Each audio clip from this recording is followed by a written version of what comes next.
السلام عليكم ورحمة الله وبركاته.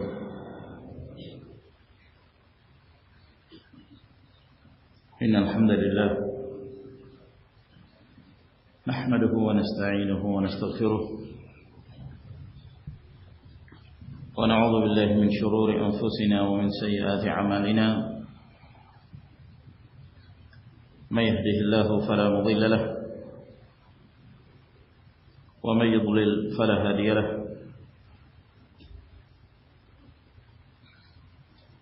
وأشهد أن لا إله إلا الله وحده لا شريك له، وأشهد أن محمدا عبده ورسوله. يا أيها الذين آمنوا اتقوا الله حق تقاته ولا تموتن إلا وأنتم مسلمون. يا أيها الناس اتقوا ربكم الذي خلقكم من نفس واحدة وخلق منها زوجها وبث منهما رجالا كثيرا ونساء، واتقوا الله الذي تساءلون به والأرحام إن الله كان عليكم رقيبا.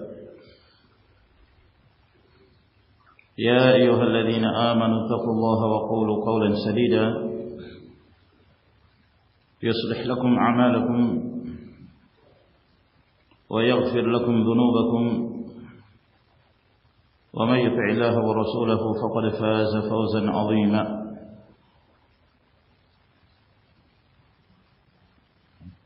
أما بعد، فإن خير الكلام كلام الله عز وجل،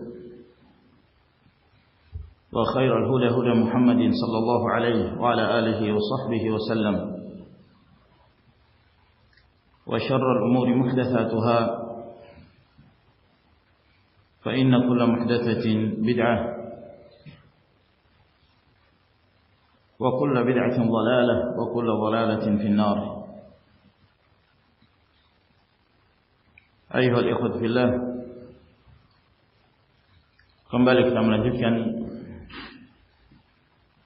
kajian kita dari pembahasan kitab Al-Qawaidul Hisan di Tafsir Al-Quran karya Al-Allamah Abdurrahman bin Nasir As-Sa'di rahimahullah ta'ala. Dan pada sore hari ini kita memasuki kaidah yang ke-16 dari 71 kaidah yang disebutkan oleh Syekh rahmatullahi ta'ala alaihi rahmatan wasi'ah. Kata beliau rahimahullah, al-qa'idatu sadisata asyarah, kaidah yang ke-16, hadfu jawab asy-syarti yadullu ala ta'zim al-amri wa shiddatihi fi maqamatil wa'id. Dihapusnya jawaban dari sebuah kalimat yang mengandung persyaratan. Itu menunjukkan bahwa ayat tersebut ingin menjelaskan tentang besarnya suatu perkara itu dan sulitnya dalam kondisi di mana Allah Subhanahu wa taala menyebutkan sebuah ancaman. Untuk memudahkan memahami kaidah yang ke-16 ini, bahwa dalam sebuah kalimat, ketika kita menyebutkan sebuah kalimat dalam konteks persyaratan, itu ada yang disebut syarat, ada yang disebut jawaban dari syarat tersebut. Dalam bahasa Indonesia pun hal ini merupakan hal yang kita ketahui bersama. Misalnya, apabila saya mengatakan kepada seseorang, kalau kamu berziarah ke rumahku, maka saya akan berziarah pula ke rumahmu. Kalau kamu berziarah ke rumahku, ini syarat. Maka jawaban dari syarat tersebut, saya akan berziarah pula ke rumahmu. Itu jawabannya. Berarti apa? Kalau syarat itu tidak terpenuhi, maka tidak ada jawaban syarat. Maksudnya, apabila kamu tidak berziarah ke rumahku, ya saya juga tidak mau ziarah pula ke rumahmu. Namun kalau kamu ziarah ke rumahku, maka saya akan ziarah ke rumahmu. Maka di sini ada dua penggalan. Penggalan yang pertama disebut syarat. Kalau dalam ilmu nahwu itu disebut fi'lu syarat. Ya, kalimat perbuatan yang menunjukkan persyaratan. Penggalan yang kedua disebut jawaban dari syarat. Jawabus syarat. Aku akan ziarah pula ke rumahmu. Apabila engkau, contoh yang lain, saya mengatakan, apabila engkau membeli motorku ini, maka saya akan berterima kasih kepadamu. Atau misalnya, apabila engkau membeli motorku ini, maka saya akan pulang kampung. Maka penggalan yang pertama itu syarat. Apabila engkau membeli motorku ini, jawaban dari syarat itu, maka saya akan pulang kampung. Berarti apabila motor tersebut tidak dibeli, maka tidak ada pulang kampung. Ini permisalan untuk mendekatkan makna yang disebutkan dalam kaidah ini. Maka demikian pula dalam bahasa Arab. Kalau ada penggalan yang pertama yang mengandung syarat, maka ada jawaban dari syarat tersebut. Namun kadang-kadang dalam bahasa Arab, ya, dalam bahasa Arab disebutkan penggalan yang pertama, disebutkan syaratnya, namun jawaban dari syarat itu tidak disebut. Jawaban dari syarat tersebut tidak disebut.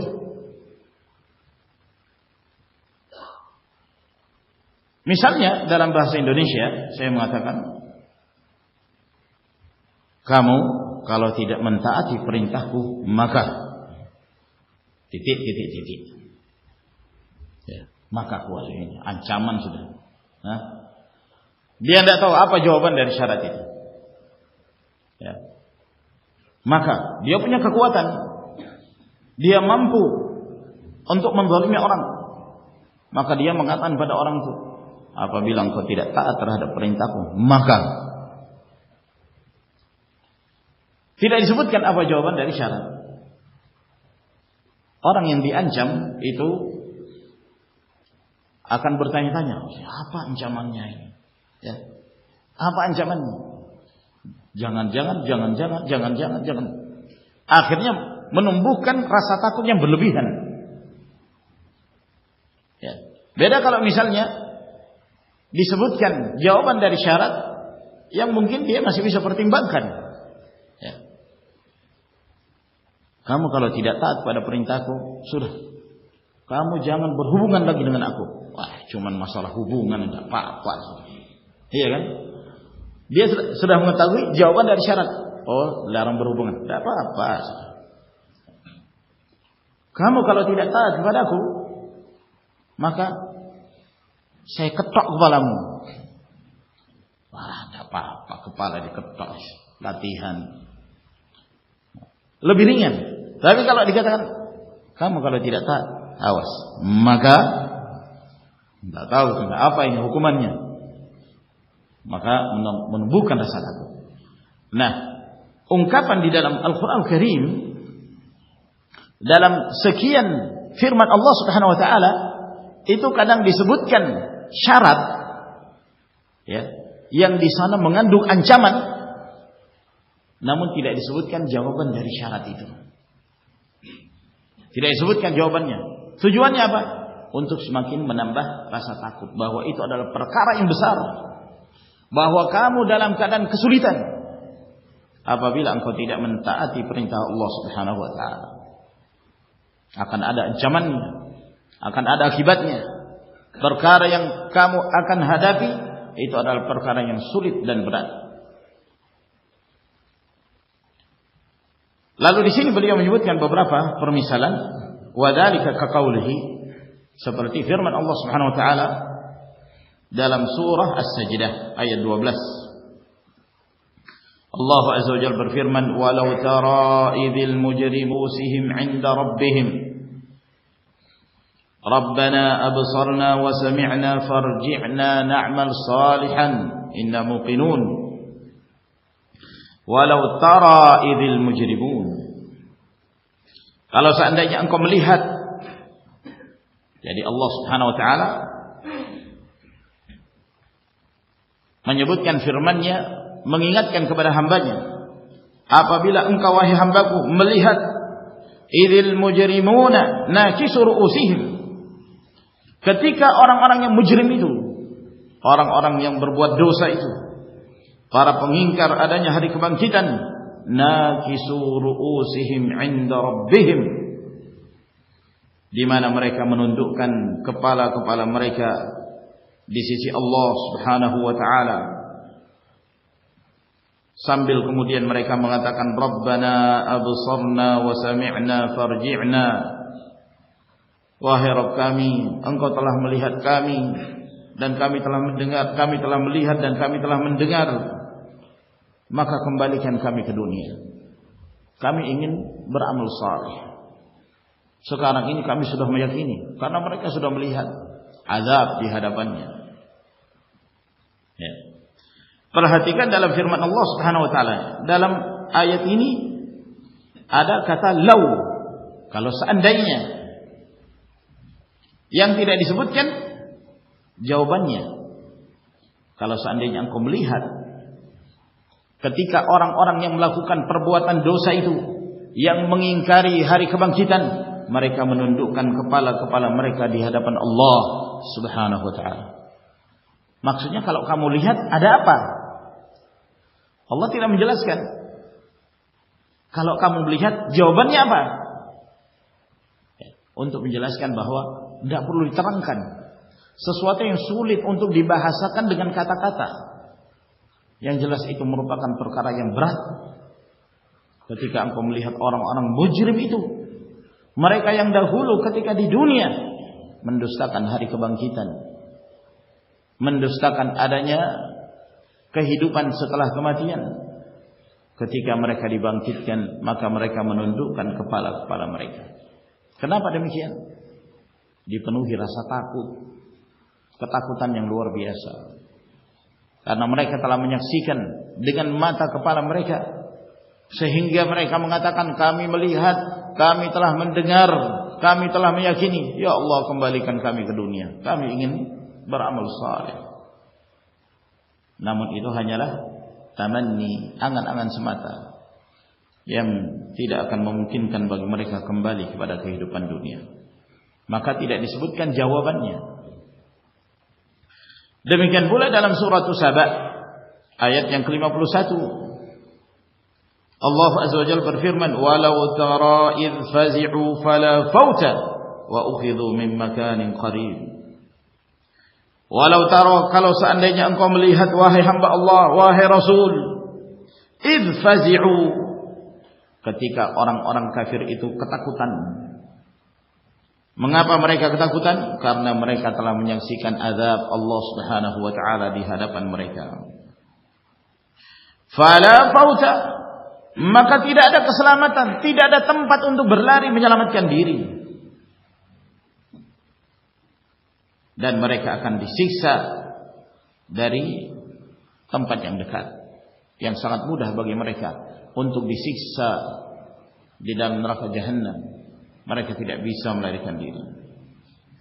Maka di sini juga Allah Azza wa Jalla menyebutkan lau, kalau seandainya engkau melihat. Kalau seandainya engkau melihat, ada apa? Tidak disebutkan jawabannya. Untuk menjelaskan bahwa tidak bisa tergambarkan bagaimana rasa takutnya orang-orang kafir ketika itu. Ya. Mereka menundukkan pandangan-pandangan mereka. Tidak ada tempat untuk berlari, tidak ada tempat untuk menyelamatkan diri.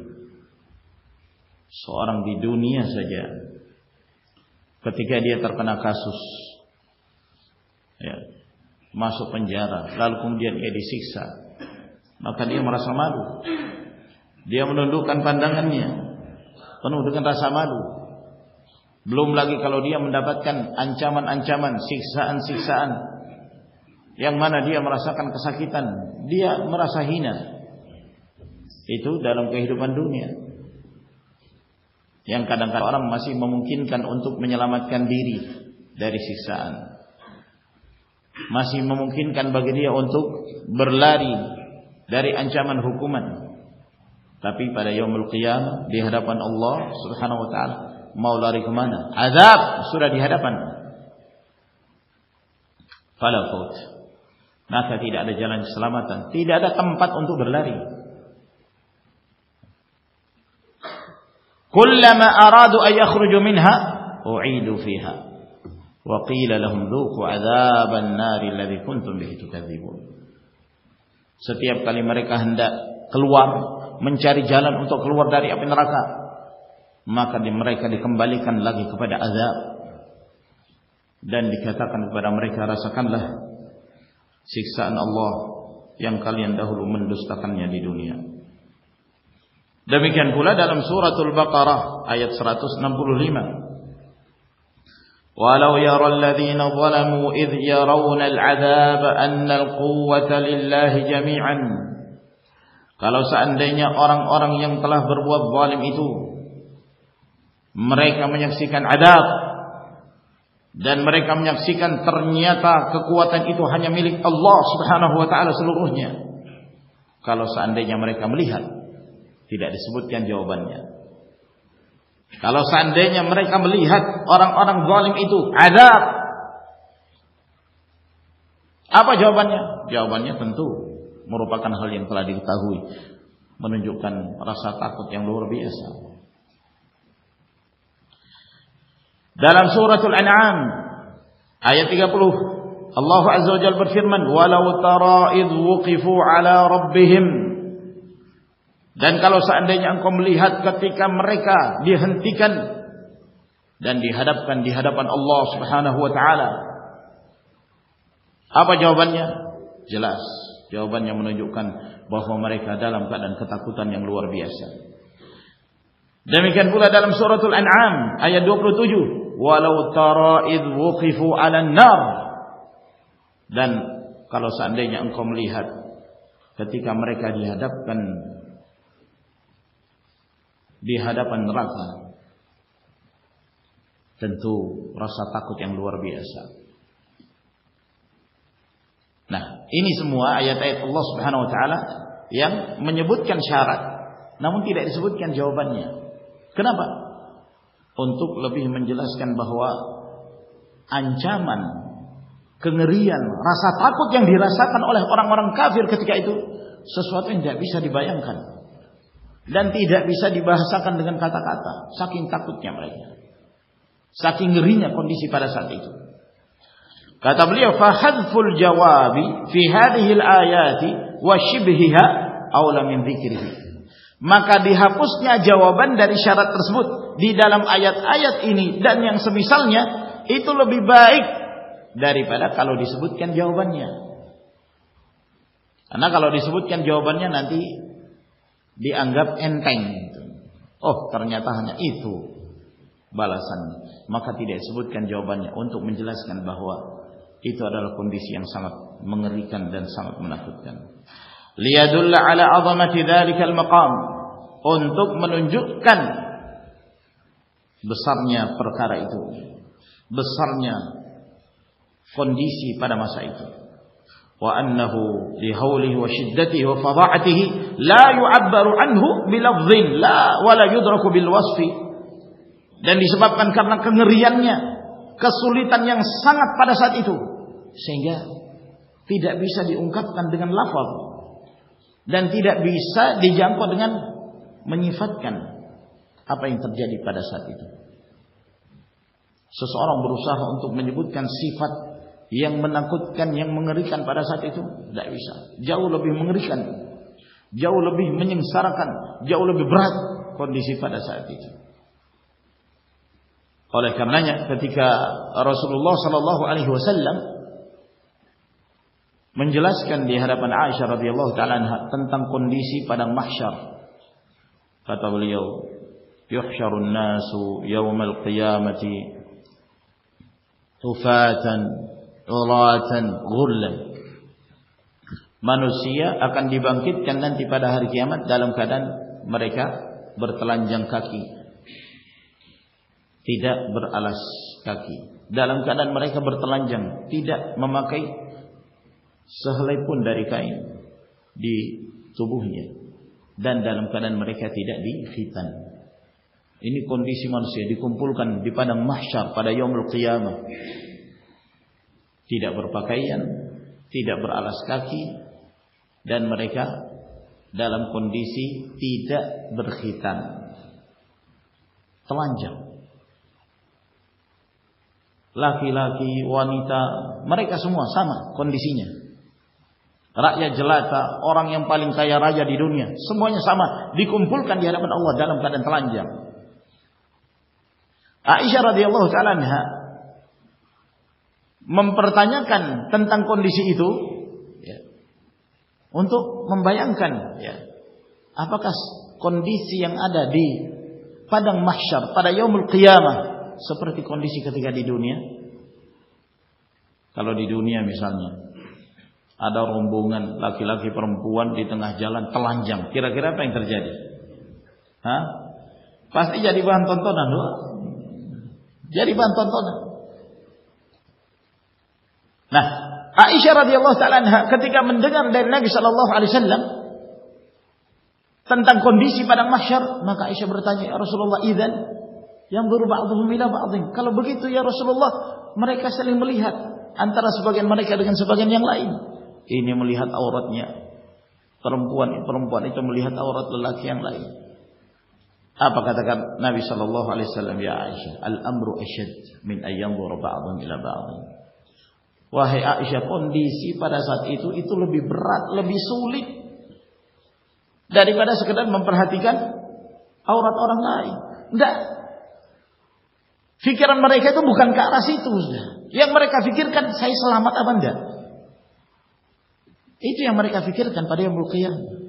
Bukan lagi memperhatikan urusan itu.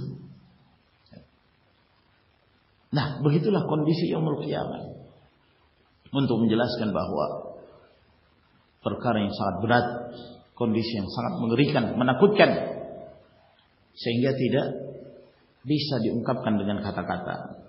Sehingga kata beliau, dihapusnya jawaban dari syarat itu lebih bagus dalam hal mengungkapkan kefasihan dan kesempurnaan dalam sebuah pengungkapan bahasa Arab. Seperti halnya firman Allah Azza wa Jalla, "Kalla law ta'lamuna 'ilmal yaqin." Sekali-kali tidak dalam surah At-Takatsur. "Law ta'lamuna 'ilmal yaqin." Kalau seandainya kalian benar-benar mengetahui pengetahuan yang dibangun di atas keyakinan. Maksudnya, kalau seandainya kalian mengetahui apa yang akan dirasakan oleh orang-orang yang menjadi hamba dunia, yang terlena dengan kehidupan dunia, yang mereka berlomba-lomba untuk memperbanyak harta, mereka yang berlomba-lomba untuk meraih kedudukan, untuk meraih popularitas dalam kehidupan dunia. Kalau seandainya kalian mengetahui dengan ilmu yakin, tidak disebutkan apa jawabannya. Kalau seandainya kalian mengetahui dengan ilmu yakin, apa jawabannya? Jawabannya jelas. Kalian tidak akan mungkin berani melakukan perbuatan itu. Kalian tidak akan punya semangat lagi untuk mencari popularitas. Kalian tidak akan punya semangat lagi untuk meraih kepemimpinan. Kalian tidak punya semangat untuk berlomba-lomba dan mengumpulkan harta dunia. Namun itu tidak disebut. Ay lama aqamtum ala ma antum alaihi min at-tafriqi wal ghaflati wal lahu. Yaitu kalau seandainya kalian mengetahui dengan penuh keyakinan, maka kalian tidak akan melakukan apa yang telah kalian lakukan itu dari kelalaian, dari perbuatan yang menyebabkan kalian jauh dari Allah, perbuatan sia-sia yang melalaikan kalian dari Allah. Kalian tidak akan mungkin melakukannya. Namun disebabkan karena kelemahan iman, tidak memiliki apa yang disebut oleh Allah ilmul yaqin, maka dia berani berbuat dosa, maka dia berani bermaksiat kepada Allah Subhanahu wa taala. Oleh karena itu, tingkatan ilmul yaqin ini itu bertingkat-tingkat. Semakin sempurna tingkatan keyakinannya, itu akan semakin menyebabkan dia jauh dari perbuatan kemaksiatan. Semakin takut dia kepada Allah Subhanahu wa taala. Dari sisi inilah Allah Azza wa Jalla berfirman, "Innama yakhsyallaha min ibadihi al-ulama." Bahwa yang takut kepada Allah dari hamba-hambanya itu apa? Para ulama. Ulama yang mana? Ulama yang mereka dengan ilmu yang mereka miliki membawa kepada sebuah keyakinan yang menyebabkan mereka takut kepada Allah Subhanahu wa taala. Bukan hanya sekedar ilmu teori, tapi ilmu yang benar-benar masuk ke dalam jiwa seseorang, yang menumbuhkan keyakinan. Ketika dia memahami bahwa Allah Azza wa Jalla Maha mengetahui, Allah Maha kuasa, Allah itu sangat keras siksaannya, maka itu akan menumbuhkan rasa takut. Ini ma'asyiral muslimin rahimakumullah, kaidah yang ke-16 yang disebutkan oleh Asy-Syaikh rahimahullah taala. Kemudian kaidah yang ke-17, al-qaidatus sabi'ata asyarah. Kaidah yang ke-17, ba'dul asma'il waridati fil Qur'an idza ufrida dalla 'ala al-ma'na al-munasib lahu. Wa idza qurina ma'a ghairi dalla 'ala ba'dil ma'na wa dalla ma qurina ma'ahu 'ala baqihi. Ini juga termasuk kaidah yang penting. Memahami kaidah ini itu akan memudahkan kita memahami sekian banyak nas-nas di dalam Al-Qur'an Al-Karim dan di dalam hadis-hadis Nabi sallallahu alaihi wasallam, dan semakin meyakinkan kita bahwa ayat-ayat Al-Qur'an dan hadis-hadis yang sahih dari Nabi sallallahu alaihi wasallam itu tidak ada pertentangan, tidak ada kontradiksi antara sebagian dengan sebagian yang lain. Kata beliau, sebagian nama-nama yang disebutkan di dalam Al-Qur'an apabila disebutkan secara tersendiri, ya, apabila disebutkan secara tersendiri, maka ia menunjukkan sebuah makna yang terkandung di dalam kata itu dan ungkapan itu. Namun apabila dia digandengkan bersama dengan kata yang lain, maka dia menunjukkan sebagian makna, dan kata yang digandengkan bersamanya itu menunjukkan makna yang tersisa dari apa yang tidak dijelaskan pada kata yang pertama. Saya beri contoh. Istilah Islam dan iman. Islam dan iman. Apa itu Islam? Apa itu iman? Kata para ulama, Islam kalau disebutkan secara tersendiri, Islam, maka Islam ini mengandung seluruh perkara-perkara yang terdapat di dalam agama ini. Baik mencakup amalan hati atau ucapan dengan lisan, demikian pula amalan anggota tubuh. Islam sudah masuk ke dalamnya secara menyeluruh. Apabila Islam itu disebutkan secara tersendiri. Demikian pula kata iman. Ketika disebut iman secara tersendiri, tidak digandengkan bersama dengan Islam, disebut iman. Maka kata iman ini sudah mencakup di dalamnya seluruh perkara-perkara yang terdapat di dalam agama ini. dari hal-hal yang berkaitan dengan hati, ucapan dengan lisan, dan amalan anggota tubuh. Sudah termasuk dalam kata iman. Namun ketika kata iman digandengkan dengan Islam, ya, Islam dan iman digandengkan secara bersamaan, maka menunjukkan makna yang berbeda. Menunjukkan makna yang berbeda, bahwa iman itu adalah hal-hal yang berkaitan dengan amalan-amalan batin, yang berkaitan dengan amalan hati, itu iman. Sedangkan Islam berkaitan dengan amalan-amalan zahir yang nampak. Oleh karena itu dalam hadis Jibril, ketika Jibril datang kepada Nabi sallallahu alaihi wasallam, lalu dia bertanya kepada Rasulullah, "Ya Rasulullah, akhbirni anil Islam." Wahai Rasulullah, beritakan kepadaku tentang apa itu Islam. Maka Nabi sallallahu alaihi wasallam menjawab, "Al-Islamu an tashhada an la ilaha illallah wa anni Rasulullah wa tuqimas shalah wa tu'tiyaz zakah wa tahujjal bait wa tasuma Ramadan." Islam itu adalah engkau mengucapkan dua kalimat syahadah, menegakkan salat, menunaikan zakat, berhaji ke Baitullah, dan berpuasa Ramadan. Kelima perkara ini seluruhnya berkaitan dengan amalan-amalan zahir. Ucapan dengan lisan, mengucapkan dua kalimat syahadah, salat, puasa, haji, zakat, semuanya kaitannya dengan amalan yang nampak. Setelah itu Jibril bertanya kepada Nabi sallallahu alaihi wasallam tentang iman. Akhbirni anil iman. Maka Nabi sallallahu alaihi wasallam menerangkan, al-iman an tu'mina billahi wa malaikatihi wa kutubihi wa rusulihi wal yaumil akhir wal iman aw wa an tu'mina bil qadari khairihi wa syarrihi. Iman itu adalah engkau beriman kepada Allah, para malaikatnya, kitab-kitabnya, Rasulnya, hari akhir, dan engkau beriman kepada takdir Allah Azza wa Jalla yang baik dan yang buruk. Semuanya berkaitan dengan keyakinan, iman, keyakinan dalam hati. Ini ketika Islam dan iman disebutkan secara bersamaan. Makanya kaidah ini seperti apa yang disebutkan oleh para ulama, idza ijtama'a iftaraqa wa idza iftaraqa ijtama'a. Apabila dikumpul bersama maka memiliki makna yang berbeda. Namun apabila disebutkan secara tersendiri tanpa digandengkan dengan kata yang lain, maka kata tersebut sudah mencakup seluruhnya. Bisa difahami? Jadi kalau disebutkan Islam sendiri, maka pengertian iman sudah masuk ke dalamnya.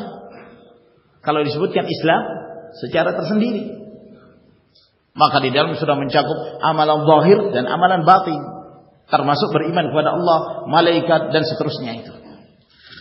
Demikian pula iman ketika disebutkan secara tersendiri, maka sudah mencakup pula di dalamnya Islam yang berkaitan dengan amalan-amalan zahir. Salat, puasa, haji, zakat, dan yang lainnya sudah masuk ke dalam pengertian iman. Namun ketika disebutkan bersamaan, baru dia memiliki makna yang berbeda. Islam berkaitan dengan amalan-amalan zahir, sedangkan iman kaitannya dengan keyakinan, amalan batin. Contoh yang lain kata beliau, al-iman. Ini juga beliau mempermisalkan kata iman. Al-iman idza ufrida wahdahu fi ayatin katsirah wa qurina ma'al amali shalih fi ayatin katsirah. Kata-kata iman atau mukmin atau mukminin di dalam Al-Qur'an Karim kadang-kadang disebutkan secara tersendiri, tidak digandengkan dengan amalan saleh. Innal mu'minina wal mu'minat, innal muslimina wal muslimat wal mu'minina wal mu'minat, disebutkan iman secara tersendiri. Ya. Innal ladzina amanu, ya ayyuhalladzina amanu. Tidak digandengkan dengan amalan saleh. Dan terkadang pula dalam sekian banyak ayat Allah Subhanahu wa taala iman digandengkan dengan amalan saleh. Wal asri innal insana lafi khusri illa alladzina amanu wa amilus salihat, digandengkan iman dengan amalan saleh. Innal ladzina amanu wa amilus salihat, dalam sekian banyak firman Allah Subhanahu wa taala digandengkan. Nah, bagaimana cara kita memahami? Kata beliau, fal ayatul lati ufrida fiha yadkhulu fihi jami'u aqaidid din wa syara'i'ihi adh-dhahirati wal batinah. Maka ayat-ayat yang disebutkan kata iman secara tersendiri tidak digandengkan dengan amalan saleh, maka sudah masuk ke dalam kata iman itu seluruh hal-hal yang berkaitan dengan akidah di dalam agama ini. Demikian pula yang berkaitan dengan syariat-syariat Allah yang zahir dan yang batin. Jadi amalan soleh sudah termasuk di dalamnya apabila disebutkan iman secara tersendiri. Oleh karena itu sepakat ulama us-sunnah, tidak ada yang menyelisihi kecuali dari ahlul bid'ah, bahwa iman itu adalah ucapan dengan lisan, meyakini dalam hati, dan mengamalkan dengan anggota tubuh, bertambah dan berkurang, bertambah dengan ketaatan, berkurang dengan kemaksiatan. Sepakat para ulama us-sunnah. Ahlul bid'ah mereka mengeluarkan amalan dari definisi iman, seperti yang difahami oleh kelompok Murji'ah. Mereka menganggap amalan itu bukan bagian dari iman. Nah, kata beliau, walihada yurattibullahu alaihi usulah thawab wa najata min al-iqab walaula dukhulul madhkurat ma hasalat atharuhu. Oleh karena itu Allah Subhanahu wa taala menyebutkan bahwa orang-orang mukmin itu meraih pahala dan selamat dari siksaan. Ya. Kalaulah seandainya amalan soleh tidak termasuk di dalamnya, maka tidak ada pengaruh kebaikan di mana Allah Subhanahu wa taala memberikan kepadanya pahala dan menyelamatkannya dari azab. Wa huwa inda salaf, dan inilah yang dimaksud oleh para ulama us-salaf, qaulul qalbi wal lisan wa amalul qalbi wal lisan wal jawarih. Bahwa iman itu adalah ucapan hati dan lisan, dan amalan hati, amalan lisan, dan amalan anggota tubuh. Sepakat para ulama us-salaf di atas keyakinan ini, menyatakan al-imanu qaulun wa amal. Iman itu adalah ucapan dan amalan. Ucapan hati dan ucapan lisan. Amalan hati dan amalan anggota tubuh. Wal ayatul lati qurina al-iman fiha bil amal salih, dan di sana ada ayat-ayat Allah yang mana keimanan itu digandengkan dengan amalan saleh, seperti firman Allah, innal ladzina amanu wa amilus salihat. Sesungguhnya orang-orang yang beriman dan yang beramal saleh. Ketika disebutkan secara bersamaan, maka di sini memiliki makna yang berbeda. Iman memiliki definisi tersendiri, amalan saleh juga memiliki definisi tersendiri. Yufassarul imanu bima fiha bima fil qulubi minal ma'arif wat tasdiq. Maka ketika digandengkan iman dan amal saleh, maka iman itu definisinya adalah sesuatu yang terdapat di dalam hati seorang hamba dari keyakinan dan membenarkan ayat-ayat Allah Subhanahu wa taala, wal i'tiqad wal inabah, dan keyakinan dan kembalinya seorang hamba kepada Allah. Sedangkan amalan saleh itu berkaitan dengan seluruh syariat-syariat yang berhubungan dengan ucapan, demikian pula yang berkaitan dengan perbuatan. Permisalan yang lain, lafaz al-bir dan at-taqwa. Al-bir dan at-taqwa. Wa ta'awanu 'alal birri wat taqwa. Tolong menolonglah kalian di atas kebaikan dan ketakwaan. Apa perbedaan antara bir dan takwa? Kembali kepada kaidah tadi. idza ijtama'a iftaraqa wa idza iftaraqa ijtama'a. Apabila kedua ungkapan ini disebutkan bersamaan, maka ia memiliki makna yang berbeda. Namun ketika disebutkan bir saja, al-bir, ya, bukan bir minuman bir, ya, al-birru. Ketika disebutkan al-birru di dalam ayat Allah, tidak disebutkan gandengannya yaitu takwa, maka makna takwa sudah masuk ke dalamnya. Dan ketika disebutkan takwa secara tersendiri, maka makna albir juga sudah masuk ke dalam definisi takwa. Namun ketika disebutkan bersamaan, baru ia memiliki makna yang berbeda. Fahaitsu ufrida albirru dakhala fihi imtithalul awamir wajtinabun nawahi. Ketika disebutkan albir saja, maka itu bermakna menjalankan perintah-perintah dan menjauhi larangan-larangan. Demikian pula ketika disebutkan takwa secara tersendiri, maknanya apa? Maknanya adalah menjalankan perintah dan menjauhi larangan. Walihada yurattibu Allahu 'ala al-birri wa 'ala at-taqwa 'inda al-itlaq ats-tsawab al-mutlaq wan najat al-mutlaqah kama yurattibuhu 'ala al-iman. Oleh karena itu Allah Subhanahu wa taala menyebutkan hasil dari albir yang dilakukan oleh seorang hamba, hasil dari takwa seorang hamba, di mana dia akan meraih pahala dan keselamatan yang mutlak dalam kehidupan akhirat.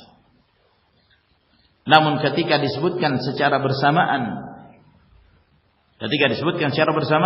seperti dalam firman Allah Subhanahu wa taala yang kita sebutkan tadi, wa ta'awanu 'alal birri wat taqwa kana al-birru isman jami'an likulli ma yuhibbuhu Allah wa yardah min al-aqwali wal af'ali adh-dhahirati wal batinah. Maka yang dimaksud al-bir adalah sebuah nama yang mencakup apa saja yang dicintai Allah Subhanahu wa taala dan diridhoinya, baik ucapan, perbuatan, amalan yang zahir dan amalan yang batin. Ini makna al-bir.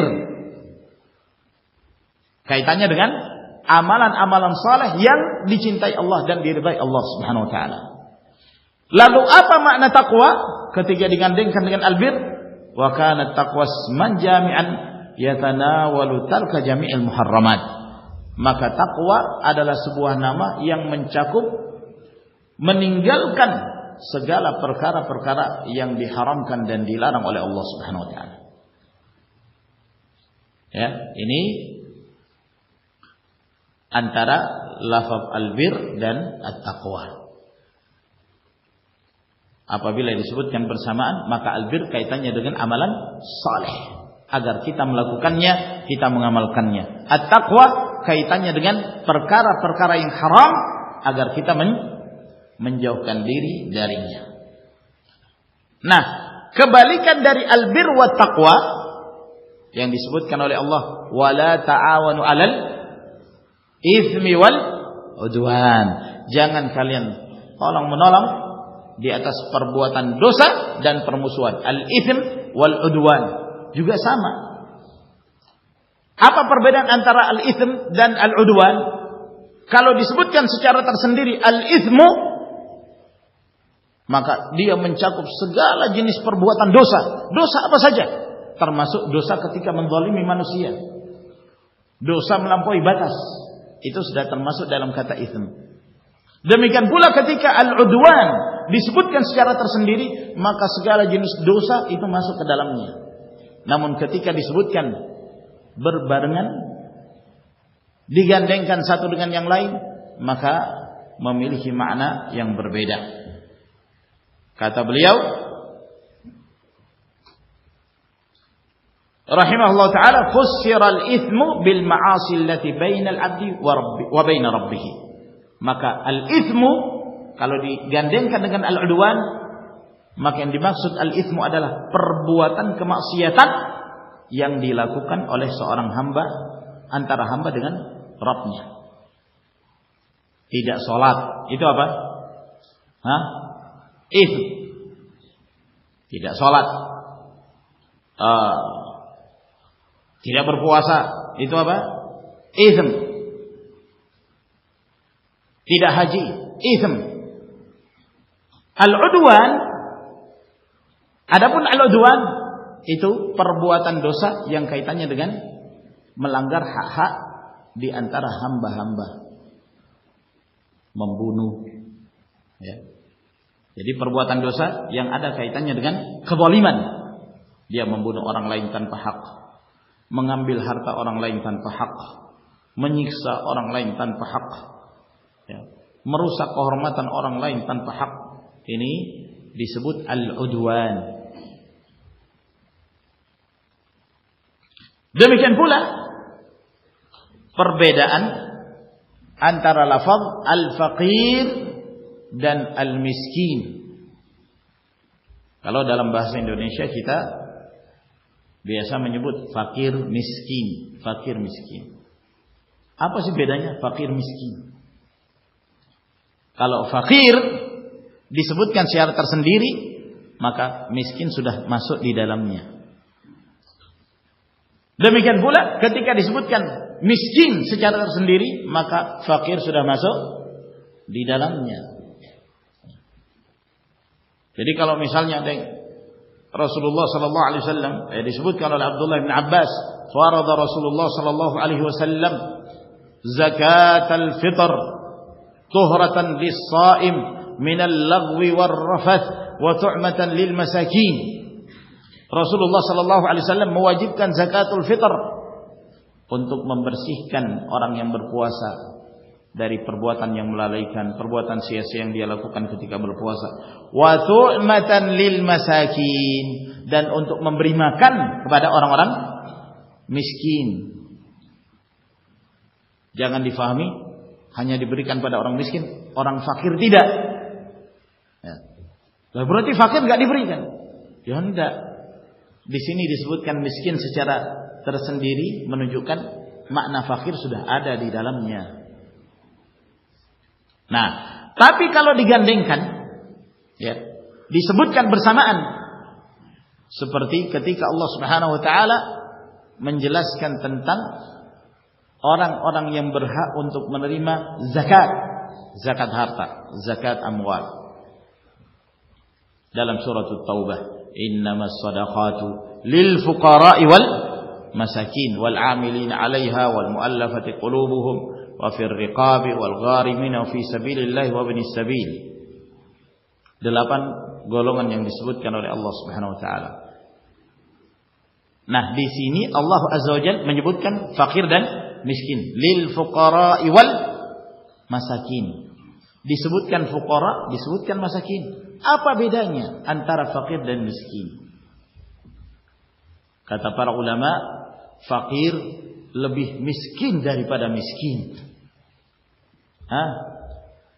Al-faqiru asyaddu hajatan, lebih banyak kekurangannya daripada miskin, dalam salah satu penafsiran.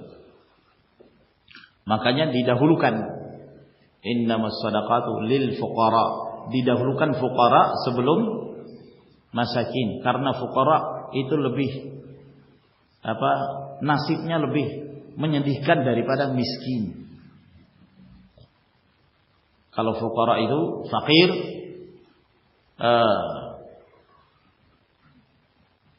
penghidupannya atau penghasilannya itu di bawah setengah, ya, di bawah setengah dari penghasilan normal. Berbeda halnya dengan miskin. Kalau miskin masih di atas setengah, tapi tidak sempurna. Saya beri contoh, misal, kalau misalnya itu berbeda antara satu daerah dengan daerah yang lainnya. Misalnya secara umum di wilayah tersebut ditetapkan UMR, ya, tahu UMR ya? Apa? Saya juga lupa apa terjemahannya. Kepanjangannya apa itu? Upah minimum, itulah. Ya, UMR. Di Balikpapan ini UMR-nya berapa?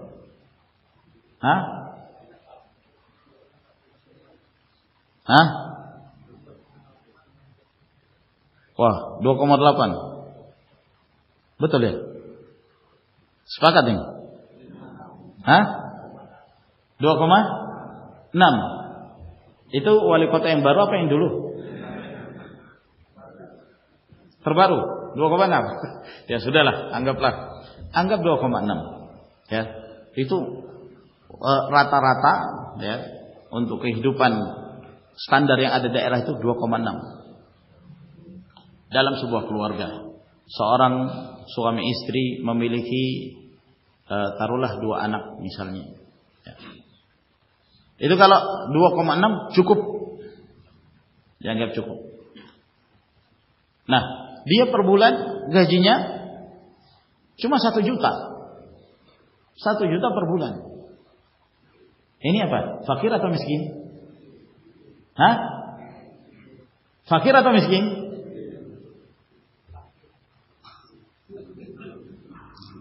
Fakir atau miskin? Fakir. Ya. Setengah 2,6 berapa?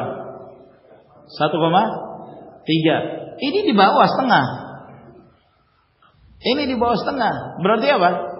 Fakir. Ya.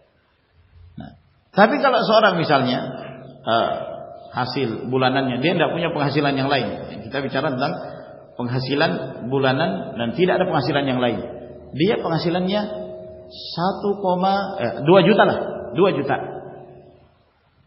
Berarti dia tergolong miskin. Dia tergolong miskin, tidak sampai fakir. Ya.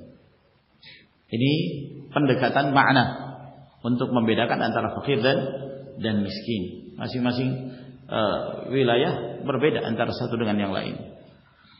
Dan kata para ulama, istilah fakir miskin itu tidak hanya selalu berkaitan dengan kebutuhan pokok, makanan pokok. Kadang-kadang ada kebutuhan-kebutuhan yang lain yang itu juga merupakan perkara pokok dalam kehidupannya. Dia dari sisi makanan cukuplah. Makanannya, kebutuhan-kebutuhan perhariannya, tapi dia tidak punya harta untuk menikah. Misalnya. Maka ini tergolong apa? Miskin. Ya. Dia boleh menerima zakat. Ya. Menerima zakat untuk bisa menikah. Nah, berarti dia teranggap kurang. Dia kebutuhan makanannya cukup tiap hari, dalam per bulan cukup. Ya. Tapi dia butuh kendaraan misalnya. Dia butuh kendaraan, dia butuh motor. Ya. Karena dia tidak bisa untuk beraktivitas kecuali dengan kendaraan tersebut. Maka dia boleh untuk menerima zakat. Nah, zakat untuk apa? Hah? Untuk kendaraan dia, dibantu. Kebutuhan hariannya cukup, tapi dia tidak punya rumah. Dia tidak punya rumah. Dikasih uang zakat untuk beli rumah gitu. Kata para ulama, enggak, bukan dibelikan rumah, disewakan rumah. Disewakan rumah. Jadi berbeda-beda keadaan. Masing-masing daerah berbeda antara satu wilayah dengan wilayah yang lain untuk menentukan seorang itu fakir, miskin. Ini ma'asyiral ikhwan rahimakumullah penjelasan beliau. Demikian pula antara lafaz ibadah dan tawakal. Ibadah dengan isti'anah, memohon pertolongan kepada Allah Subhanahu wa taala. Ini kadang disebutkan bergandengan. Fa'budhu wa tawakkal alaihi. Beribadahlah engkau kepada Allah dan bertawakkallah engkau kepadanya. Padahal tawakal itu bagian dari ibadah. Isti'anah, mohon pertolongan pada Allah, bagian dari ibadah. Iyyaka na'budu wa iyyaka nasta'in. Kepadamu kami beribadah dan hanya kepadamu hai Allah kami memohon pertolongan. Ketika disebutkan bersamaan, maka kata beliau ibadah itu mencakup al-ma'murat al-batinah wal-zahirah. Perkara-perkara yang diperintahkan di dalam syariat yang zahir dan yang batin. Sedangkan tawakal itu bermakna i'timadul qalbi 'ala Allah fi husuliha wa husuli jami'il manafi'i wa daf'il madar. Seorang hamba yang menyandarkan dirinya hanya kepada Allah untuk meraih hal-hal yang memberikan manfaat dalam kehidupannya dan menolak berbagai hal-hal yang memudaratkan. Apabila disebutkan ibadah secara tersendiri, maka tawakal sudah termasuk di dalamnya. Apabila disebutkan ibadah secara tersendiri, maka isti'anah, memohon pertolongan pada Allah, sudah termasuk ke dalamnya. Ini ma'asyiral ikhwan rahimakumullah yang kaitannya dengan kaidah yang ke-17. Baik, saya kira sampai di sini yang kita jelaskan, semoga memberi manfaat kepada kita sekalian. Insyaallah taala kita lanjutkan pada pertemuan berikutnya kaidah yang ke-18. Wallahu taala alam bissawab wa akhiru da'wana alhamdulillahi rabbil alamin. Wassalamualaikum warahmatullahi wabarakatuh.